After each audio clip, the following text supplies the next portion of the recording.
जय हिंद दोस्तों, मैं सुभाष तालोड़। माइंड एग्जाम के इस चैनल पर आप सभी का स्वागत है। हम जो बात करने वाले हैं आज वो एवरेज के टॉपिक के बारे में बात करने वाले हैं। मैथमेटिक्स का अपना टॉपिक होगा एवरेज। तो एवरेज के बारे में अपनी यहाँ पर बात होगी। तो आप यहाँ पर हेडिंग लगा लीजिएगा औसत। हेडिंग आप ये डालिएगा औसत। देखिएगा औसत हम किस तरीके से ज्ञात करते हैं। सबसे पहले तो ये जाने आप कि औसत का फॉर्मूला क्या होता है। एवरेज जो होता है औसत, इसका फॉर्मूला होता क्या है। तो देखिए एवरेज के बारे में हम सबसे पहले बात करें तो सबसे पहला पॉइंट ये बनता है कि औसत होता है राशियों का योगफल बटा राशियों की संख्या होती है, उसे ही हम औसत बोलते हैं। तो राशियों का योगफल बटा राशियों की जो संख्या होती है उसे हम क्या बोलते हैं, औसत बोलते हैं। तो सबसे पहला हमारा फॉर्मूला ये होगा कि एवरेज होगा क्या, मतलब औसत होगा क्या। तो औसत क्या होता है, राशियों का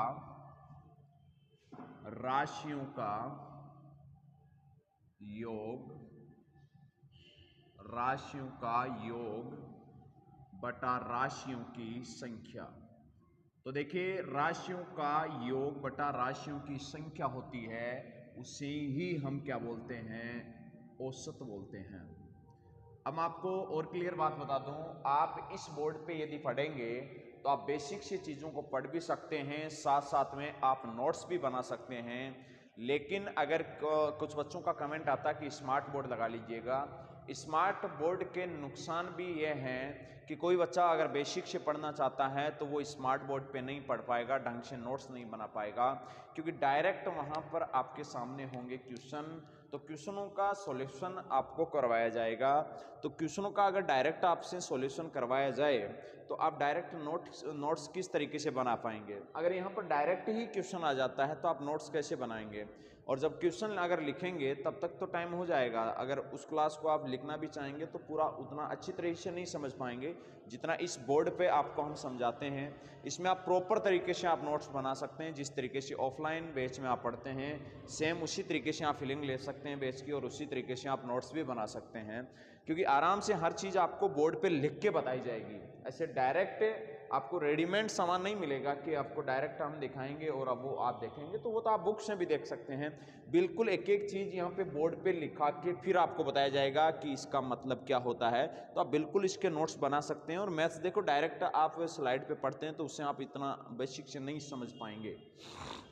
अगर आप फर्स्ट बार मैथ्स पढ़ रहे हैं तो आपको समझ में नहीं आएगा डायरेक्ट वहाँ से, इसलिए आप इस बोर्ड पे आराम से पढ़िएगा। अगर इसमें कोई भी आपको दिक्कत होती है वो दिक्कत आप बोलिएगा, उसका समाधान हम करेंगे।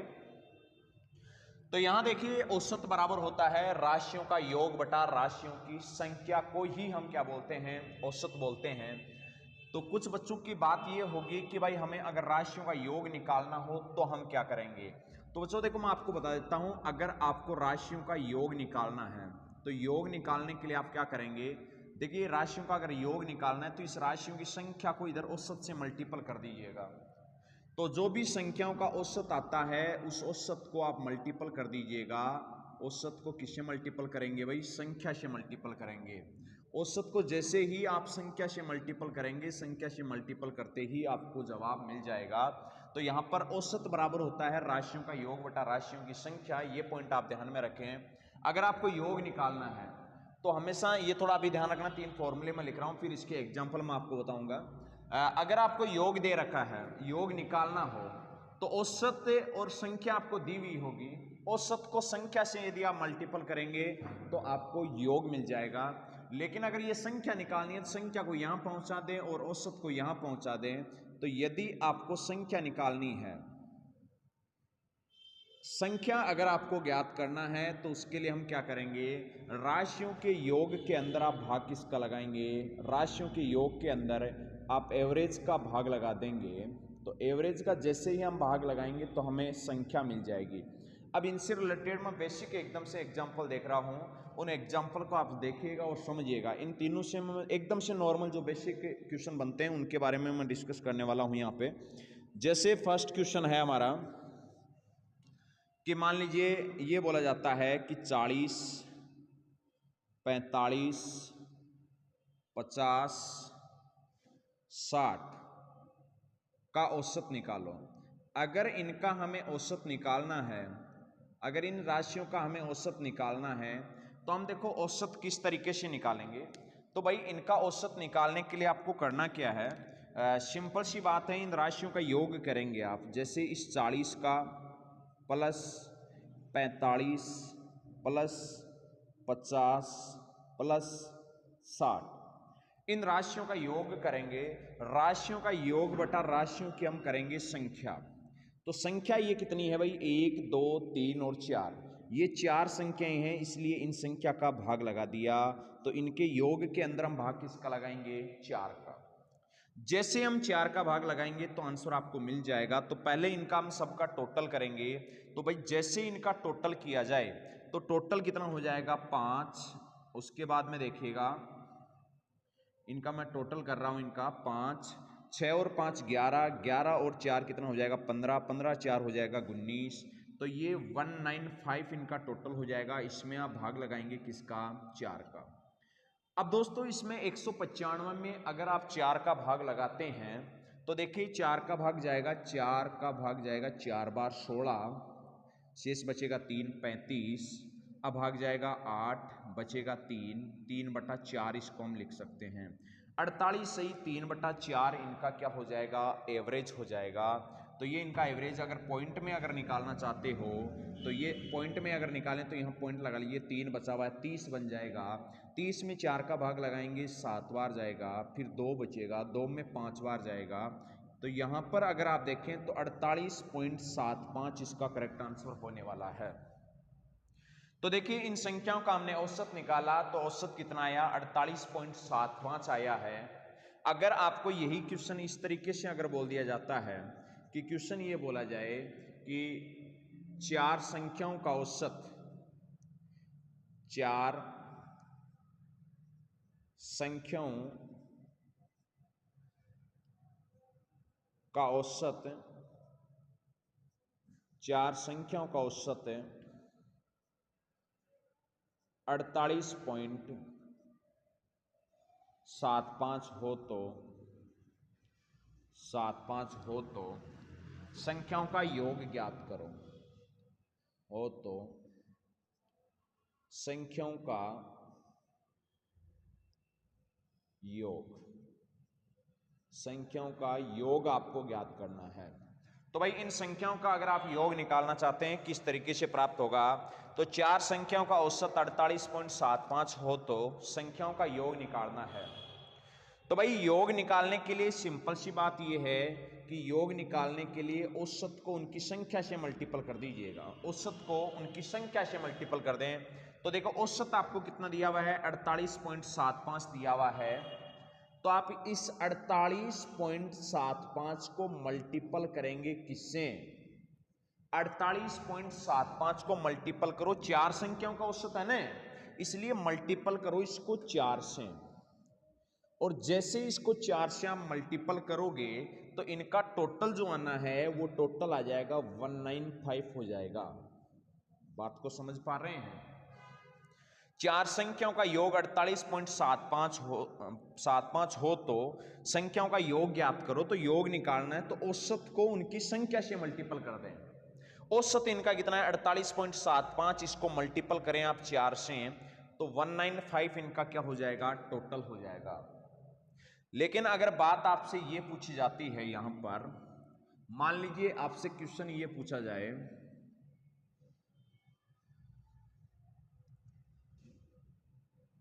कि 10 लड़कों का औसत वजन, 10 लड़कों का औसत वजन 60 केजी है, 60 केजी हो तो इनके वजन का योग कितना होगा, इनके वजन का टोटल कितना होगा, ये आपको यहां पर ज्ञात करना है। अगर ये क्वेश्चन आपको इस तरीके से मिलता है नॉर्मली, अभी मैं आपको केवल अभी फॉर्मूला समझा रहा हूं इसका कि औसत का फॉर्मूला क्या होता है। औसत का फॉर्मूला होता है राशियों का योग बटा राशियों की संख्या, और योग बराबर होता है औसत इंटू उनकी संख्या, और संख्या निकालनी है तो योग बटा हो जाएगा औसत। या आप समझते हैं औसत बराबर राशियों का योग बटा राशियों की संख्या अगर होती है तो देखो, अगर योग निकालना है तो संख्या को इधर भेज दीजिएगा, औसत को संख्या से गुणा कर दीजिए, मतलब औसत संख्या से मल्टीपल हो जाएगी। इसी से बनाए गए हैं दोनों फॉर्मूले। तो 10 लड़कों का जब औसत वजन 60 केजी दिया गया तो इनका अगर टोटल वजन आपको निकालना है तो दोस्तों देखो, टोटल वजन निकालने के लिए आप क्या करेंगे भाई, औसत को उनकी संख्या से मल्टीपल करेंगे। औसत कितना है, 60 केजी है। 60 को हम मल्टीपल करेंगे किससे, 10 से। जैसे 60 को आप 10 से मल्टीपल करेंगे तो ये हो जाएगा आपका कितना भाई, 600 केजी। इनका टोटल वजन जो हो जाएगा यहां पर वो कितना हो जाएगा, 600 केजी हो जाएगा। तो बात यह है कि अगर औसत आपको दिया हुआ है, अगर कुल सदस्यों की संख्या दी हुई है तो औसत को उनकी संख्या से मल्टीपल करेंगे तो इनका टोटल वजन हमें मिल जाएगा। जैसे यही क्वेश्चन आपको अगर मान लीजिए इस टाइप से पूछ लिया जाए, जैसे क्वेश्चन पूछा जाता है कि कुछ लड़कों का कुल वजन 600 केजी है, 600 केजी है,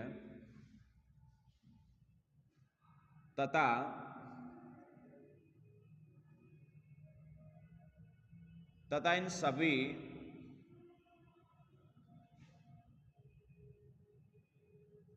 सभी लड़कों का औसत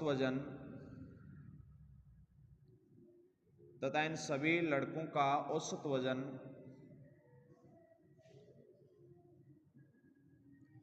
औसत वजन 60 केजी हो तो लड़कों की संख्या ज्ञात करो। लड़कों की संख्या ज्ञात करो। अब भाई लड़कों की संख्या हमें यहां पर ज्ञात करना है, तो मैं केवल अभी फॉर्मूला आपको समझाने की कोशिश कर रहा हूं। अभी मैंने क्वेश्चनों की शुरुआत नहीं की है, वैसे केवल फॉर्मूला समझाने की कोशिश कर रहा हूं इसमें। तो कुछ लड़कों का कुल वजन आपको दिया हुआ है 600 केजी, तो यहां पर आपको टोटल वजन मतलब योग जो दिया हुआ है वो योग आपको दिया हुआ है 600 केजी, और लड़कों की जो संख्या आपको यहां पर दी हुई है वो लड़कों की टोटल संख्या कितनी दी हुई है, वो संख्या दी हुई है आपको, वो निकालनी है। जबकि औसत आपको दिया गया है, संख्या आपको निकालनी है, और औसत यहां पर आपको दिया गया है कि इन लड़कों का औसत वजन है वो है 60 केजी। तो अगर हमें इनका टोटल ये संख्या अगर निकालनी है तो संख्या निकालने के लिए हम क्या करते हैं, योग के अंदर औसत का भाग लगा देते हैं। तो इनका टोटल जो योग है इनके वजन का, उस टोटल वजन के अंदर हम भाग लगाएंगे। टोटल वजन है 600, इसमें इनके औसत 60 का भाग लगाया तो यहाँ पर 10 प्राप्त हो गई। मतलब यहाँ पर सीधी सी बात है कि यहाँ लड़कों की जो टोटल संख्या है वो लड़कों की टोटल संख्या कितनी है भाई, 10 है। तो अभी तक हमने जो बात की है इसमें वो केवल और केवल इस फॉर्मूले को समझाने की मैंने कोशिश की है कि अगर औसत आपको निकालना है, जैसे 40, 45, 50 और 60 का अगर औसत निकालना है तो इनका योग करें और इनकी संख्या का भाग लगा दें। तो इनका टोटल ये लिखा, और ये कितनी संख्या है 4, इसलिए 4 का भाग लगाया तो ये 48.75 आ गया। इसी तरीके से मैंने इन क्वेश्चनों को समझाने की कोशिश यहाँ पर की है। तो मैं आशा करता हूँ कि आपको समझ में आ गया होगा। अगर नहीं आया तो फिर से एक बार इन फॉर्मूलों का आप ध्यान से देखिएगा। फिर इन फॉर्मूलों का केवल मैंने यहाँ पर यूज किया है, केवल इन्हीं फॉर्मूलों को रखा है और उसके आधार पर हमने आंसर निकाला है। तो अब जो हम यहाँ पर बात करने वाले हैं, सबसे पहले वो बात होगी हमारी यहाँ पर औसत से रिलेटेड किस टाइप के क्वेश्चन हमसे पूछे जाते हैं। अभी तक हमने जो बात की है वो केवल फॉर्मूला ज्ञात करने से रिलेटेड बात की है कि फॉर्मूला किस तरीके से ज्ञात किया जाता है, केवल इसी के बारे में हमने डिस्कस किया है अभी तक। तो आगे जैसे कुछ प्राकृत संख्याओं का एवरेज निकालना हो, चाहे सम संख्याओं का एवरेज निकालना हो, चाहे विषम संख्याओं का एवरेज निकालना हो, इस टाइप के अगर क्वेश्चन आपको दिए जाते हैं तो उन क्वेश्चनों को हम देखो किस तरीके से सॉल्व करेंगे, इस बात पे आपको यहाँ पर ध्यान देना है। और जब भी एवरेज नॉर्मल कोई भी एग्जाम होता है उसमें इन क्वेश्चनों से रिलेटेड आपको क्वेश्चन पूछ लिया जाता है।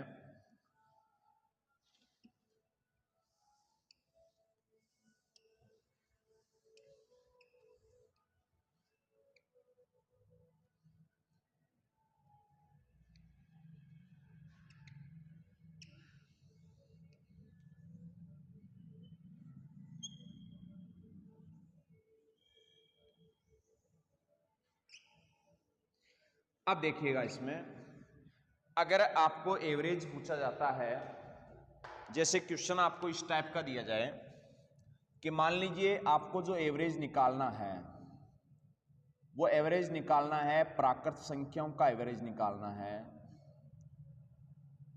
अगर आपको प्राकृत संख्याओं का एवरेज निकालना हो या आपको जैसे सम संख्याओं का एवरेज निकालना हो या जैसे आपको विषम संख्याओं का एवरेज निकालना हो या जैसे आपको पूर्ण संख्याओं का एवरेज निकालना हो या जैसे किसी का मल्टीपल गुणज जो होता है उसका एवरेज निकालना हो, तो हम किस तरीके से इनका एवरेज निकालेंगे इसी के बारे में हम यहाँ पर जो डिस्कस करने वाले हैं कि इनका हम एवरेज किस तरीके से निकालते हैं, इसी के बारे में अपनी बेसिक जानकारी आपको हम बताने वाले हैं अभी।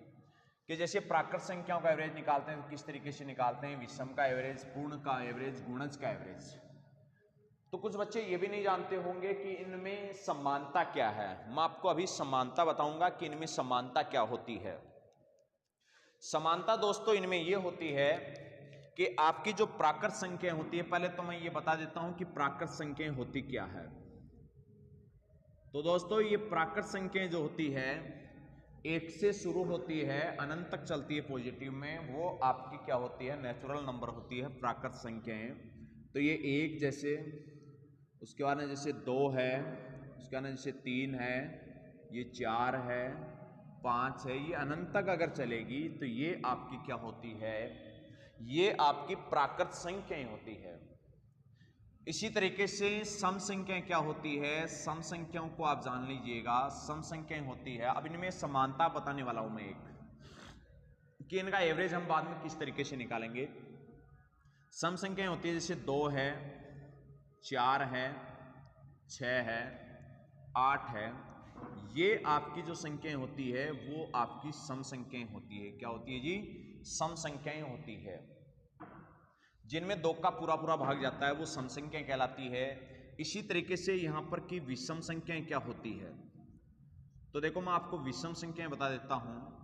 देखो जो विषम संख्याएं होती है वो 1 है, जैसे 3 है, जैसे 5 है, जैसे 7 है, ये आपकी विषम संख्याएं होती है। ये विषम संख्याएं हो गई। इसके बाद में देखिए आपकी पूर्ण संख्याएं क्या होती है। अगर हम पूर्ण संख्याओं के बारे में देखें तो देखो पूर्ण संख्याएं 0 से स्टार्ट होती है, 0 होती है, 1 होती है, 2 होती है, 3 होती है और अनंत तक चलती है। ये आपकी होती है पूर्ण संख्याएं होती है। ठीक है जी। अब इसी तरीके से आप देखिएगा कि गुणज क्या होता है। तो गुणज को यदि आप देखें तो गुणज किसी का भी देख लीजिएगा आप। मैं सबसे पहले आपको 5 का गुणज बताना चाहता हूं। तो 5 का गुणज क्या होता है वो आप समझ लीजिएगा। तो 5 का गुणज यदि हम देखें तो भाई 5 का गुणज होता है 5 हो गया, 10 हो गया, 15 हो गया, 20 हो गया। ये आपका 5 के गुणज के रूप में होता है। जैसे मान लीजिए मैं 7 का गुणज यहां पर लिखना चाहता हूं, तो 7 के गुणज में क्या है, 7 का मल्टीपल लिखेंगे। 7 का पहला गुणज 7 होगा, 7 का दूसरा गुणज 14 होगा, 7 का तीसरा गुणज 21 होगा, 7 का चौथा गुणज देखें तो 28 होगा। इस तरीके से ये चलेगा अनंत तक। तो अब आप समझ सकते हैं इनमें जो समानता मिलेगी वो समानता ये रहेगी कि प्राकृत संख्याओं में आप देखिएगा हमेशा एक एक का अंतर मिल रहा है कि नहीं मिल रहा है। प्राकृत संख्याओं में आप देखेंगे तो एक एक का अंतर देखने को मिलेगा। आप सम संख्याओं में देखेंगे तो सम संख्याओं में भी एक एक का अंतर आपको देखने को मिलेगा।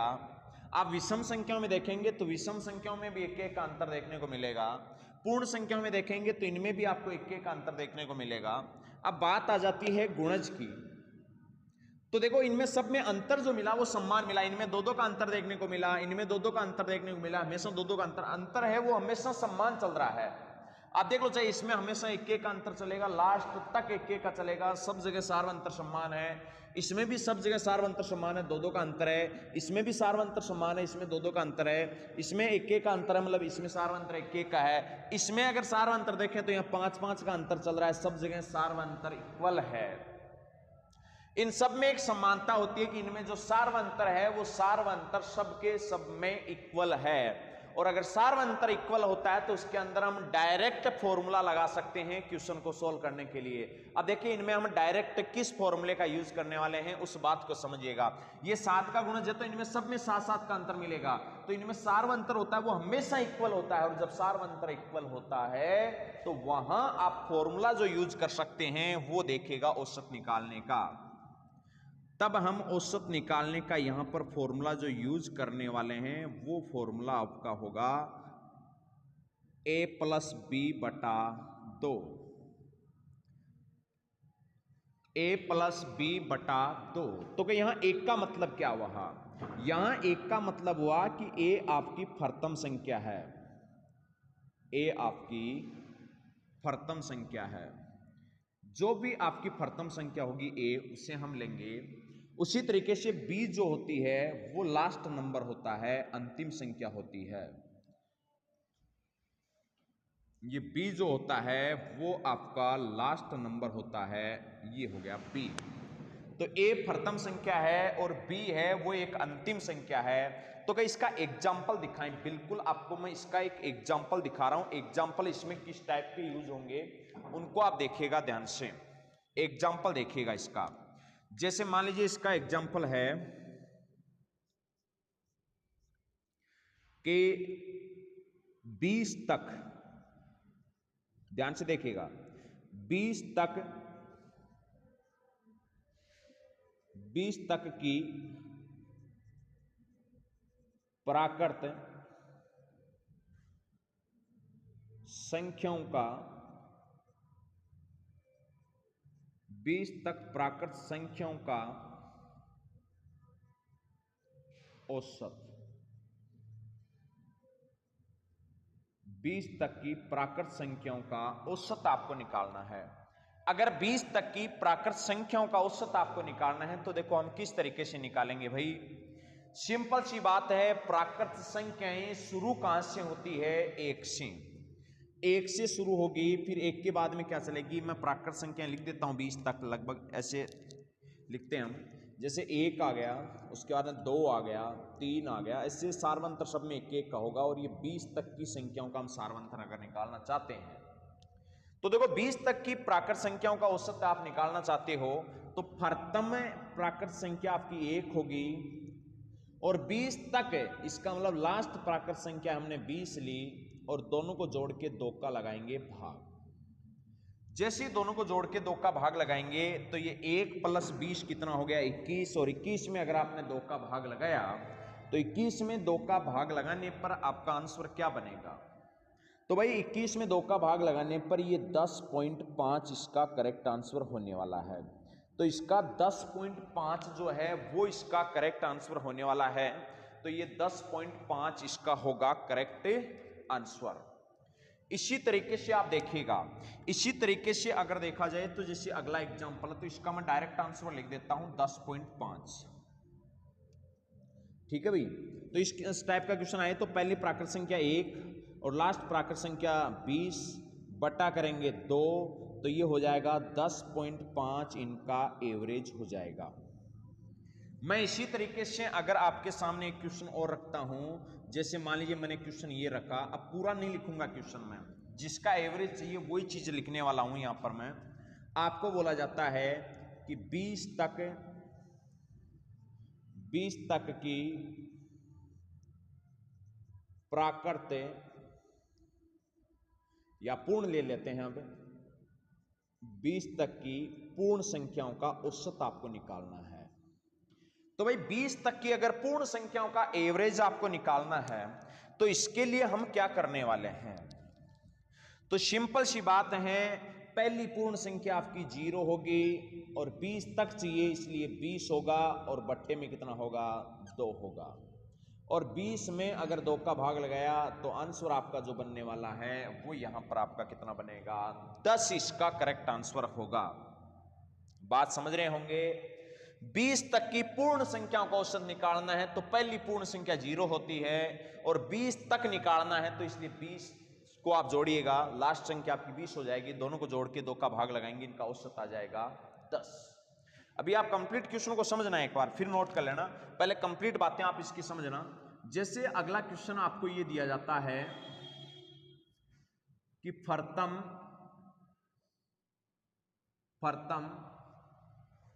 20 पूर्ण संख्याओं का औसत ज्ञात करो। तो भाई फर्तम अगर 20 पूर्ण संख्याओं का औसत निकालना है तो इन दोनों बातों में अंतर है। एक तो 20 तक की पूर्ण संख्याओं का औसत निकालना ये एक अलग बात होती है, फर्तम 20 पूर्ण संख्याओं का औसत निकालना अलग बात होती है। इससे आप ये समझेंगे, जैसे आपको ये बोला जाता है कि 4 तक की पूर्ण संख्याएं, तो आप क्या लिखोगे 0, 1, 2, 3 और 4। इसमें अंतर क्या होता है कि 4 तक की पूर्ण संख्याएं तो 0 से 4 तक लिख दिया, फर्तम 4 पूर्ण संख्याएं तो ये 0, 1, 2, 3। अब ये देख लीजिएगा फर्तम 4 पूर्ण संख्याएं हो गई। अगर 4 तक की मैंने पूर्ण संख्याएं देखी तो इसमें 5 संख्याएं हुई, लेकिन फर्तम 4 अगर पूर्ण संख्याएं देखूं तो 3 तक ही होगी। अगर फर्तम 20 पूर्ण संख्याएं देखें तो एक तो 0 हो जाएगा और एक 1 से 19 तक हो जाएगा, तो 1 से 19 तक हो गई 19 और एक 0 हो गई, टोटल कितनी हो गई 20 पूर्ण संख्याएं हो गई। इसलिए फर्तम पूर्ण संख्या हो जाएगी 0 और अंतिम यहां पर जो संख्या लेंगे वो लेंगे 19 और बट्टे में 2 का भाग लगाएंगे। और जैसे आप 19 में 2 का भाग लगाओगे तो ये हो जाएगा आपका कितना भाई 9.5। तो इसका जो आंसर यहां पर बनेगा वो आंसर 9.5 इसका आंसर बनने वाला है। इसी तरीके से अगला क्वेश्चन अगर आपको ये दिया जाता है, जैसे 20 तक की सम संख्याओं का औसत। अगर आपको 20 तक की सम संख्याओं का औसत निकालना है तो देखो आप किस तरीके से निकालेंगे। आप फर्तम सम संख्या लेंगे, यहां पर देखो सम संख्या शुरू होती है 2 से, इसलिए फर्तम सम संख्या जो आपको लेनी है वो 2 लेंगे और 20 तक चाहिए इसलिए 20 लेंगे और बट्टे में भाग लगाएंगे 2 का। अब ये आप देखिएगा 2 और 20 कितना हो गया 22 और 22 में आप जैसे 2 का भाग लगाओगे तो आंसर आपका जो बनेगा वो 11 यहां पर बनने वाला है। तो इसका जो आंसर यहां पर बनेगा वो आंसर कितना बनेगा भाई 11 इसका करेक्ट आंसर होने वाला है। तो 20 तक की सम संख्याओं का अगर औसत निकालना है तो 20 तक की सम संख्याओं का औसत कितना होगा 11 होगा। लेकिन अगर इसी क्वेश्चन में आपको यह बात बोल दी जाती है कि फर्तम, अब इस बात को ध्यान से समझना आप, फर्तम 20 सम संख्याओं का औसत, फर्तम 20 सम संख्याओं का औसत। कई बच्चे आपसे ये सोच रहे हैं कि ये क्या लफड़ा है कि 20 तक की सम संख्याएं, फर्तम 20 सम संख्याएं, अरे यही तो लफड़ा होता है। नॉर्मल बातें हैं ये, एकदम से एवरेज के टॉपिक में बेसिक क्वेश्चन होते हैं, यहाँ से बेसिक तरीके से क्वेश्चन ये बनते हैं आपके। तो जब भी एग्जाम में कोई बेसिक अगर क्वेश्चन पूछा जाता है तो वो इसी टाइप के क्वेश्चन पूछता है, एकदम से नॉर्मल क्वेश्चन। तो देखो 20 तक की सम संख्याएं, तो भाई 20 से आप आगे नहीं जा सकते, लेकिन अगर फर्तम 20 संख्याएं चाहिए, 20 सम संख्याएं चाहिए, तो अगर 20 तक ही आप चलोगे तो 20 तक तो सम संख्या आपको 10 संख्याएं मिलेगी, क्योंकि भाई 2, 4, 20 तक अगर देखोगे तो 10 तो सम संख्याएं होगी, 10 भी सम संख्याएं होगी।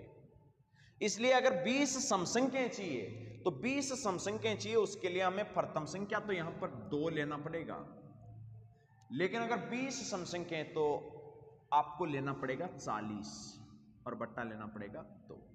कुछ बच्चे अगर इस बात को नहीं समझ पाए तो मैं इसको एकदम से बेसिक से समझा रहा हूं, वापिस समझना आप। मैं एक तो बोलता हूं कि 4 4 तक की सम संख्याएं। तो बताओ मुझे 4 तक की सम संख्याएं कौन कौन सी होगी? एक 2 होगा, एक 4 होगा। 4 तक ही चलना है, लेकिन 4 तक की सम संख्याएं देखो तो 2 ही सम संख्याएं हुई। लेकिन अगर मुझे बोला जाता है कि फर्तम, अगर मुझे यह बोला जाए कि फर्तम 4 सम संख्याएं, तो आप इस बात को समझ लीजिएगा।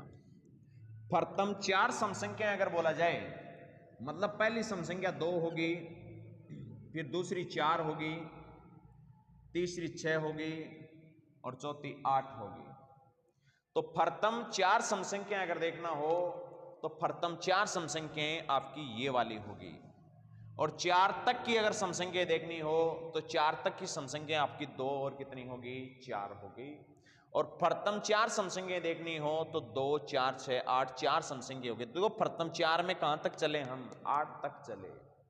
ये सेम प्रोसीजर फर्तम 20 तक का, अगर 20 सम संख्याएं देखनी है तो उसमें हमें 40 तक जाना पड़ेगा। अगर आप 40 तक पहुंचते हो तो 40 तक जाने पर 20 तो आपकी सम संख्याएं होगी और 20 आपकी विषम संख्याएं होगी। बात को आप समझ पा रहे होंगे। तो इसी तरीके से आप आगे देखिएगा। इस क्वेश्चन का तो जवाब आपका ये होगा कि 2 + 40/2 होगा, तो 42/2 यदि हमने किया तो वो आंसर हो जाएगा आपका 21। ये इसका आंसर जो बनेगा वो आंसर कितना बनेगा भाई? 21 इसका करेक्ट आंसर होने वाला है।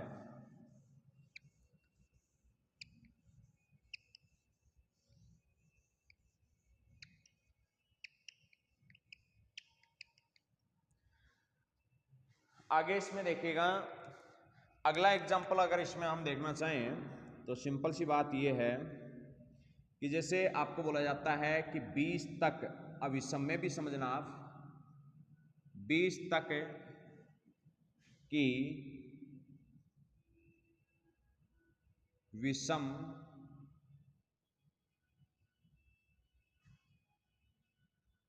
संख्याओं का औसत।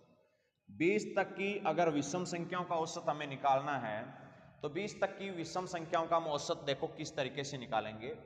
अगर देखो दोस्तों 20 तक की विषम संख्याओं का आपको एवरेज निकालना है तो बहुत ही नॉर्मल सी बात है कि पहले आपको विषम संख्या लेनी है 1, और 20 तक यदि चल रहे हैं तो 20 तो आपकी सम संख्या हो जाएगी, 20 से आगे आप जा नहीं सकते, इसलिए आपको 19 पे ही रुकना पड़ेगा। कितने पे रुकना पड़ेगा भाई? 19 पे ही आपको 19 पे रुकना पड़ेगा। और फिर हम 2 का भाग लगाएंगे तो ये हो जाएगा 8 + 19 कितना हो जाएगा? 20, और 20 में आप 2 का अगर भाग लगाते हैं तो कितना बन जाएगा? 10। तो इसका जो आंसर यहां पर बनने वाला है वो आंसर कितना बनेगा भाई? 10 इसका करेक्ट आंसर होगा। इसी तरीके से लेकिन इस क्वेश्चन में आगे चेंज जो हो सकता है वो चेंज ये हो सकता है कि आपको अगर बोला जाए कि फर्तम 20 विषम संख्याओं का औसत। तो भाई फर्तम अगर 20 विषम संख्याओं का आपको औसत निकालना है तो आप देखो किस तरीके से फर्तम 20 विषम संख्याओं का औसत निकालेंगे। तो सिंपल सी बात यह है कि फर्तम विषम संख्या तो आपको लेना है 1, लेकिन अगर 19 तक ही आप चलोगे तो वहां तो 10 से ही विषम संख्याएं होगी, इसलिए अगर 20 विषम संख्याएं चलें तो वहां तक आपको 40 तक चलना पड़ेगा, और 40 तो आपकी सम आ गई, उससे जस्ट पहले हो जाएगी 39। दोनों को जोड़ के 2 का भाग लगाएंगे, 1 + 39 किया तो ये हो जाएगा 40, और 40 में 2 का भाग लगाया तो हो जाएगा 20। फर्तम 20 विषम संख्याओं का अगर औसत हम देखें तो इनका औसत आपका 20 हो जाएगा। तो इसका आंसर बनने वाला है यहां पर 20। इसी तरीके से आप देखिएगा अगला एग्जाम्पल आप इसमें देखें तो अगला एग्जाम्पल जो है वो आप देखिएगा। जैसे मान लीजिए आपको बोला जाता है कि 25 तक की अभाज्य संख्याओं का औसत। 25 तक की अभाज्य संख्याओं का आपको औसत निकालना है तो 25 तक की देखो अभाज्य संख्याओं का हम औसत किस तरीके से निकालेंगे। तो अब आप अगर ज्ञात कर, एक बार कोशिश कर लीजिएगा कि 25 तक की आप अभाज्य संख्याएं किस तरीके से ज्ञात कर सकते हैं। एक बार वीडियो को थोड़ा सा आप रोकिएगा और फिर इसमें आप ज्ञात करने की कोशिश करिएगा। लगभग बच्चे आप में से 95% बच्चे इसको गलत करने वाले हैं, 95% बच्चे इसको गलत कर देंगे। तो एक बार आप वीडियो को रोक के आप चेक करिएगा, देखें इसमें किस तरीके से आप ज्ञात कर सकते हो। अगर 25 तक की अभाज्य संख्याओं का औसत आप निकालना चाहते हैं तो देखो बहुत ही नॉर्मल सी बात है। ऐसा नहीं है कि प्रथम अभाज्य संख्या ले लें और ये लास्ट की अभाज्य संख्या ले लें 25 से जस्ट पहले वाली और दोनों को जोड़ के 2 का भाग लगा दें, ऐसा आपको नहीं करना है। अगर दोनों को जोड़ के 2 का भाग लगाया और औसत आपने अगर निकाला तो वो गलत होगा, क्योंकि अभाज्य संख्याओं में सार्वंतर होता है, वो सम्मान नहीं होता है। देखो सब में ऐसा नहीं होता ना सार्वंतर सम्मान। अभी तक जो हमने संख्या निकाली इन सभी संख्याओं का सार्वंतर जो था वो इक्वल था। सार्वंतर क्या था? इक्वल था। बट अभाज्य संख्याओं का जो सार्वंतर होता है वो इक्वल नहीं होता है। इसलिए इनमें हमें देखो सिंपल सी बात है, डायरेक्ट आपको जोड़ना पड़ेगा। क्या करना पड़ेगा? जोड़ना पड़ेगा। ऐसा नहीं कि प्रथम अभाज्य संख्या ले ली और 25 से जस्ट पहले वाली अभाज्य संख्या ले ली, दोनों को जोड़ के 2 का भाग लगा दें। तो अभाज्य संख्याएं लिखो आप। जैसे 2 अभाज्य संख्या होती है, उसके बाद 3 होती है, उसके बाद 5 होती है, उसके बाद 7 होती है, उसके बाद 11 होती है, उसके बाद 13 होती है, उसके बाद 17 होती है, उसके बाद 19 होती है, उसके बाद 23 से आगे तो 29 अभाज्य संख्या होगी। इसलिए 29 हमें ज्ञात नहीं करना है। आप 25 तक की अभाज्य संख्याओं को जोड़िएगा और जोड़ के आप जितनी संख्याएं उनका भाग लगा दीजिएगा। इसके अलावा इसका कोई ऑप्शन नहीं होता है, डायरेक्ट इसका कोई ऑप्शन नहीं होता है ज्ञात करने का। इसलिए इन सबको जोड़ के जितनी संख्याएं उनका भाग लगाएं, तो इनको हम सबसे पहले जोड़ेंगे। 25 तक की अभाज्य संख्याओं को हम जोड़ेंगे और जोड़ के कितनी संख्या है उनका भाग लगाएंगे। 1 2 3 4 5 6 7 8 9 संख्या, इसलिए इसमें हम 9 का भाग लगाएंगे। तो ये टोटल यदि इनका किया जाए तो देखो टोटल कितना हो जाएगा, आप इनका टोटल कर लीजिएगा। 23 और 19 को अगर मैं यहां पर जोड़ता हूं तो ये हो जाएगा 38। 38 में अगर मैं 17 को जोड़ता हूं तो 38 से हो जाएगा हमारा 48, 58 माइनस 3 क्या 55 हो जाएगा। 55 में अगर मैं 13 को जोड़ता हूं तो कितना हो जाएगा 65 और ये 68 हो जाएगा। 68 में अगर मैं 11 जोड़ता हूं 78, 79 हो जाएगा। 79 में अगर 1 जोड़ा तो कितना हो जाएगा 80 और 6 हो जाएगा 86। 86 5 हो जाएगा 91 और 91 में अगर 3 जोड़ा 94। 94 में 2 अगर ऐड किया तो 94 में 96। एक बार मुझे गलत कैसे लग रहा है, एक बार फिर से काउंट कर लेते हैं। 96 बन रहा है इसमें। 2 और 3 को ऐड किया जाए 5 होगा, 5 और 5 हो जाएगा 10, 10 और 7 कितना हो जाएगा भाई 17 हो जाएगा। 17 और 11 28 हो जाएगा। 28 38 38 41 हो जाएगा। 41 से ये हो जाएगा 51, 51 और 7 कितना हो जाएगा 58 हो जाएगा। 58 से हो जाएगा 68, 78 77 हो जाएगा। और 77 में हम कितना ऐड करेंगे भाई 77 में 87, 97 और प्लस 3 क्या 100 हो जाएगा भाई। इसका टोटल जो बन रहा है वो 100 बन रहा है। पहले कोई मिस्टेक हो गया होगा। इनका जो टोटल यहाँ पर बन रहा है वो टोटल कितना बन रहा है भाई 100 बनेगा। और इस 100 में हम भाग किसका लगाएंगे 9 का लगाएंगे।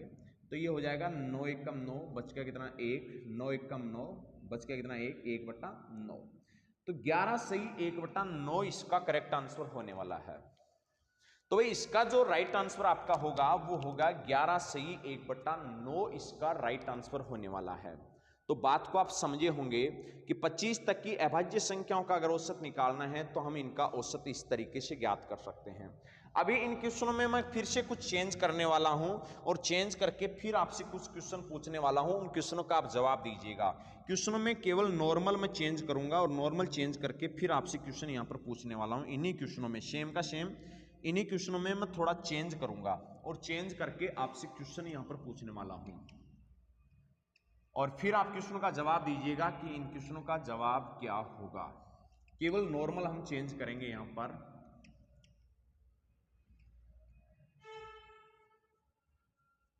संख्या हम यहां पर चेंज करने वाले हैं, लैंग्वेज सेम रहेगी आपकी। तो इससे डबल क्वेश्चन आपके सोल्व हो जाएंगे। इसमें संख्या चेंज करते ही कुछ बच्चे अगर नहीं समझ पाए हैं तो इससे और अच्छे से आप समझ पाओगे। चलो देखिएगा, यहां अगर देखा जाए तो यहां पहला क्वेश्चन हमारा था कि जैसे यहाँ पर 20 तक की प्राकृत संख्याओं का योग पूछा था, लेकिन यहाँ पर आप चेंज हम ये करते हैं कि मान लीजिए 50 तक की प्राकृत संख्याओं का औसत क्या होगा। अगर 50 तक की प्राकृत संख्याओं का औसत अगर आपको निकालना है तो प्रथम प्राकृत संख्या क्या लेंगे, 1 लेने वाले हैं, और अंतिम प्राकृत संख्या क्या लेने वाले हैं, 50 लेने वाले हैं। दोनों को जोड़ के लगाएंगे 2 का भाग, तो ये हो जाएगा 25 पॉइंट कितना हो जाएगा, 5। इसका करेक्ट आंसर होने वाला है। तो यहां आंसर जो होगा वो 25.5 होगा। अब इसी तरीके से आपको अगर क्वेश्चन पूछा जाता है कि जैसे मान लीजिए 50 तक की पूर्ण संख्याओं का औसत निकालो, तो 50 तक की पूर्ण संख्याओं का औसत कैसे निकालेंगे।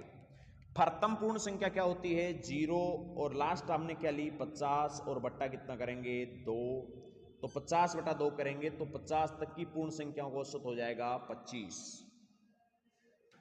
अब इसी तरीके से आपको अगला एग्जाम्पल अगर बोला जाता है कि जैसे प्रथम 50 पूर्ण संख्याओं का औसत निकालो। अगर प्रथम 50 पूर्ण संख्याओं का औसत निकालना है तो सिंपल सी बात है, 1 से 49 तक तो अलग हो जाएगी, और 1 0 हो जाएगी, टोटल आपकी 50 पूर्ण संख्या हो जाएगी।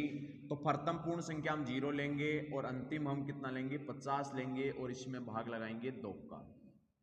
तो इसका जो आंसर यहां पर बनने वाला है वो आंसर कितना बनेगा भाई, 25 इसका करेक्ट आंसर होगा।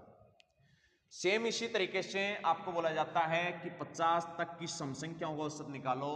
तो 50 तक की सम संख्याओं का अगर आपको औसत निकालना है तो प्रथम सम संख्या आपकी क्या होगी भाई, प्रथम सम संख्या आपकी 2 होगी, और अंतिम आपकी क्या होगी 50 होगी, और बट्टे करेंगे 2। अगर आप 52 में 2 का भाग लगाएंगे तो आपका आंसर जो यहां पर बनेगा वो आंसर कितना बनेगा, 26 आंसर इसका बनने वाला है। तो इसका आंसर जो बना यहां पर वो कितना बनेगा 26। इसी तरीके से प्रथम 50 अगर सम संख्याओं का औसत आपको निकालना है तो प्रथम 50 सम संख्याएं, इसलिए प्रथम सम संख्या तो आपकी कितनी हो जाएगी 2 हो जाएगी, लेकिन आपको जाना पड़ेगा 100 तक, क्योंकि 100 तक जाए बिना मामला बैठेगा नहीं। 50 सम संख्याओं के लिए 100 तक जाना पड़ेगा। 100 में 100 तक अगर देखें तो 50 सम संख्याएं होती है, 50 विषम संख्याएं होती है, इसलिए 2 लेंगे, 2 प्लस कितना कर लेंगे भाई 100, और बट्टा कितना करेंगे 2। तो यहां हो जाएगा 102 बट्टा 2, मतलब आंसर हो जाएगा इसका 51। इसी तरीके से अगला क्वेश्चन अगर बोला जाता है कि 50 तक की विषम संख्याओं का अगर औसत निकालना हो तो भाई 50 तक की विषम संख्याओं का औसत हम कैसे निकालें। प्रथम विषम संख्या अगर देखें तो वो 1 होती है, और लास्ट विषम संख्या अगर हम देखें तो 50 तक देखना है तो आप 49 के पास में जाइएगा, क्योंकि 50 से ऊपर तो जा नहीं सकते, और बट्टा करेंगे 2। 50 बटा 2 करेंगे तो आंसर जो बनेगा वो आपका 25 बन जाएगा। सेम इसी तरीके से आपको बोला जाता है कि 50 तक की प्रथम 50 विषम संख्याओं का औसत, तो अगर प्रथम 50 विषम संख्याओं का औसत आपको निकालना है तो क्या करेंगे अभी, सिंपल सी बात है, 100 तक आपको पहुंचना पड़ेगा। प्रथम विषम संख्या 1 हो जाएगी, अंतिम आपको 99 लेना है, और बट्टा कितना करेंगे 2। इनका जो औसत आएगा वो औसत कितना आ जाएगा 50 आ जाएगा। और इस तरीके से हम अभाज्य संख्याओं का इसमें औसत निकाल सकते हैं। तो आप इसका फटाफट से स्क्रीनशॉट ले लीजिएगा और फिर इसको आप नोट कर सकते हैं। चाहे तो आप इसमें 20-20 नोट करके वो आप लिख सकते हैं, आप चाहे 50-50 वाला ये लिख के चेक कर सकते हैं। तो आप इसको पहले नोट कर लीजिएगा, स्क्रीनशॉट ले लीजिएगा इसका बढ़िया से, और स्क्रीनशॉट लेके फिर इसको नोट कर लीजिएगा अच्छे से। आप ओके ले लिया होगा आपने स्क्रीनशॉट, समझ गए होंगे अच्छे से। इसी से रिलेटेड अभी ये जो बात बता रहा हूं, इसी से रिलेटेड अभी कुछ क्वेश्चन और हैं, उन क्वेश्चनों के बारे में बात करेंगे, वो इस पार्ट में हम कंप्लीट करने वाले हैं। इसी से रिलेटेड जो बातें हैं वो क्वेश्चन हम देखेंगे अभी, कि इस फॉर्मूले से रिलेटेड और कौन कौन से क्वेश्चनों को आप सॉल्व कर सकते हैं, उन क्वेश्चनों को आप देख लीजिएगा।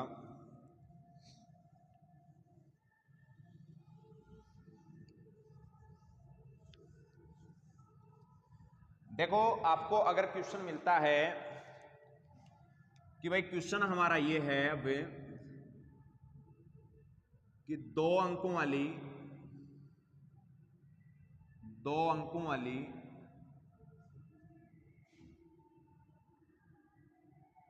सभी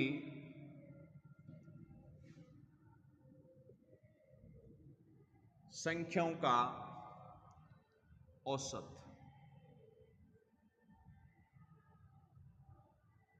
तो भाई 2 अंकों वाली सभी संख्याओं का अगर औसत हमें निकालना हो तो देखो हम किस तरीके से ज्ञात करेंगे। ये आपकी एक नॉर्मल सी बात है कि भाई 2 अंकों वाली संख्या स्टार्ट कहां से होती है, 10 से स्टार्ट होती है। 10 है, 11 है, इस तरीके से 2 अंकों वाली संख्याएं 99 तक चलती है। तो 2 अंकों वाली प्रथम संख्या 10 होगी, अंतिम आपकी 99 होगी, और दोनों को जोड़ के 2 का भाग लगाएंगे। 109/2 करेंगे तो कितना हो जाएगा, 54 पॉइंट कितना हो जाएगा, 5 हो जाएगा। तो इसका जो आंसर है वो आंसर कितना हो जाएगा, 54.5 इसका करेक्ट आंसर होने वाला है। 2 अंकों वाली सभी संख्याओं का औसत हम इस तरीके से निकाल सकते हैं। अगर आपसे एग्जामिनर ये बोलता है कि 3 अंकों वाली सभी संख्याओं का औसत ज्ञात करो, तो 3 अंकों वाली सभी संख्याओं का देखो औसत कैसे निकालेंगे। अगर आपसे ये बोला जाता है कि 3 अंकों वाली सभी संख्याओं का औसत, तो देखो 3 अंकों वाली सभी संख्याओं का अगर औसत आपको निकालना है तो सिंपल सी बात है। 3 अंकों वाली संख्याएं शुरू होती है आपकी कहां से, 100 से होती है। 100, 101 इस तरीके से चलते चलते 999 तक चलती है। तो हम यहां पर प्रथम संख्या लेंगे 100 और अंतिम संख्या लेंगे 999, और दोनों को जोड़ के 2 का लगाएंगे भाग। और जैसे इसमें 2 का भाग लगाएंगे तो ये हो जाएगा 999 में अगर 100 और जोड़ेंगे तो 1099 होगा, और उसमें हम भाग लगाएंगे किसका, 2 का। तो यहाँ इनको अगर हम जोड़ेंगे तो इनको जोड़ने पर ये हो जाएगा 1099, और इसमें भाग लगाएंगे 2 का। जैसे 2 का भाग लगाओगे ये हो जाएगा 5, फिर 4, फिर 9, पॉइंट हो जाएगा 5। तो 549.5 इसका करेक्ट आंसर होगा।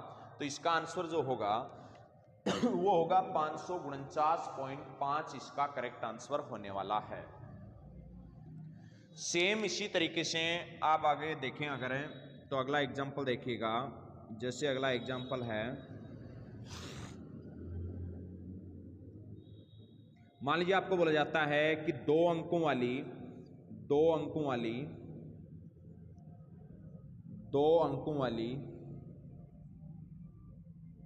सभी सम संख्याओं का औसत,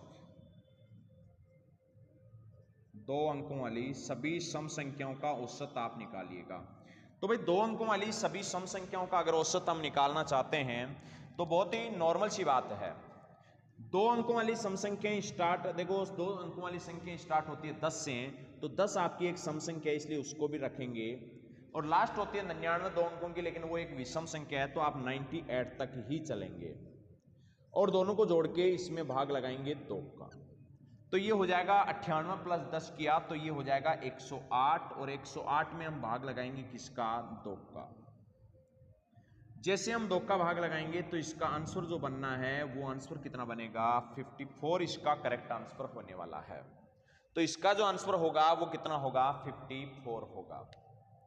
मैं इसी तरीके से यहां पर बात करूं, अगर मल्टीपल से रिलेटेड कुछ क्वेश्चन आपके थे, अगर मल्टीपल वाले क्वेश्चनों को मैं सोल्व करूं तो देखो किस तरीके से सोल्व किया जाता है, और मल्टीपल वाले क्वेश्चन किस तरीके से आपसे पूछे जाते हैं, तो उनके बारे में अभी हम डिस्कस करने वाले हैं। मल्टीपल से रिलेटेड जो गुणज से रिलेटेड बात मैं आपको बता रहा था उनके बारे में हम बात कर रहे हैं कि वो क्वेश्चन किस तरीके से तो आपको पूछे जाते हैं और किस तरीके से आपको उन क्वेश्चनों का जवाब देना है। तो वो और देख लीजिएगा, इस पार्ट के अंदर इसी टाइप के क्वेश्चन मिलते हैं। फिर इसका हम सेकंड पार्ट लेंगे, सेकंड पार्ट में देखो किस टाइप के क्वेश्चन मिलेंगे। तो यहां गुणज से रिलेटेड आप क्वेश्चन देख लीजिएगा कि 7 के प्रथम 9 गुणजों का औसत, 9 गुणजों का औसत, 7 के प्रथम 9 गुणजों का औसत। अब भाई 7 के प्रथम 9 गुणजों का अगर औसत निकालना है तो आप किस तरीके से निकालेंगे कि 7 का प्रथम गुणज क्या होता है, 7 होता है, दूसरा गुणज क्या होता है, 14 होता है। इसी तरीके से 7 का पहला गुणज 7, दूसरा गुणज 14, 9 संति 63, 9वां गुणज होता है 63। लेकिन सब में सार्व अंतर समान है, इसलिए प्रथम गुणज हो गया 7 और अंतिम गुणज हो गया 63 और भाग लगाएंगे 2 का। टोटल करेंगे तो ये हो जाएगा 70 और 70 बटा यदि 2 करेंगे तो ये हो जाएगा 35। इसका जो करेक्ट आंसर होने वाला है वो करेक्ट आंसर कितना होगा, 35 इसका करेक्ट आंसर होने वाला है। इसी तरीके से एक क्वेश्चन और देख लीजिए गुणज का। जैसे आपको बोला जाता है कि 12 के प्रथम 5 गुणजों का औसत, प्रथम 5 गुणजों का औसत निकालना है तो 12 का प्रथम गुणज 12 होता है, पांचों गुणज निकालना है तो 12 को 5 से गुणा करो 60 हो जाएगा और इसमें हम 2 का लगाएंगे भाग, तो ये हो जाएगा 72 बट्टा यदि हम 2 करें तो ये हो जाएगा 36। तो इसका जो आंसर बनने वाला है वो कितना बनेगा भाई, 36 बनेगा। इसका आप स्क्रीनशॉट ले सकते हैं। और इस एवरेज से रिलेटेड जो टॉपिक था उसका हमने पार्ट फर्स्ट पढ़ा है। तो अब हम आगे जो देखेंगे, आगे जो भी क्वेश्चन होंगे वो पार्ट सेकंड के अंदर आएगा और फिर पार्ट थर्ड भी इसका आने वाला है। तो अभी इसका पार्ट फर्स्ट कंप्लीट हुआ है, तो अगले वीडियो में मिलते हैं। धन्यवाद दोस्तों।